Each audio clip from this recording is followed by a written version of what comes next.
नमस्कार, S prime न्यूजमध्ये आपल्या सर्वांचं स्वागत। सुसंस्कृत असणाऱ्या पुणे शहरात दररोज खून, हाणामाऱ्या आणि अत्याचाराच्या घटना घडत आहेत। मात्र या घटनेला पोलिसी वचक कमी पडतोय का?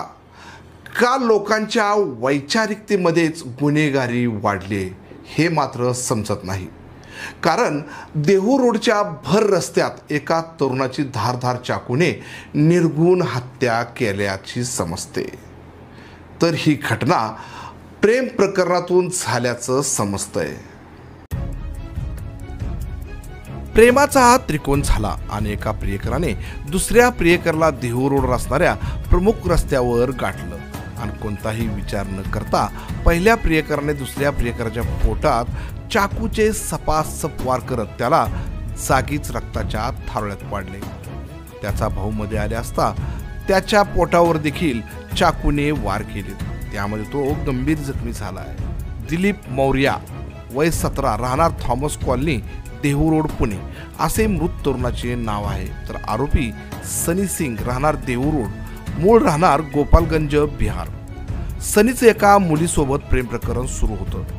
मात्र मागील काही दिवसामध्ये या मुलीनं सनी सोबतचे प्रेमसंबंध तोडले होते आणि या दरम्यान तिचा संपर्क दिलीप मौर्या सोबत आला।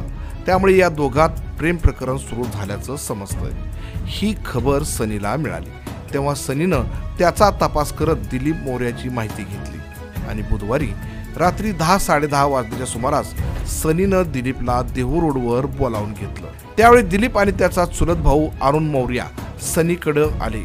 त्यावेळी सनी आणि दिलीपमध्ये वादावादी झाली आणि त्यातूनच रागाच्या भरात सनीने सोबत आणलेल्या चाकूने दिलीपच्या पोटावर सपासप अनेक वार केले। त्यामुळे त्याचा जागीच मृत्यू झाला।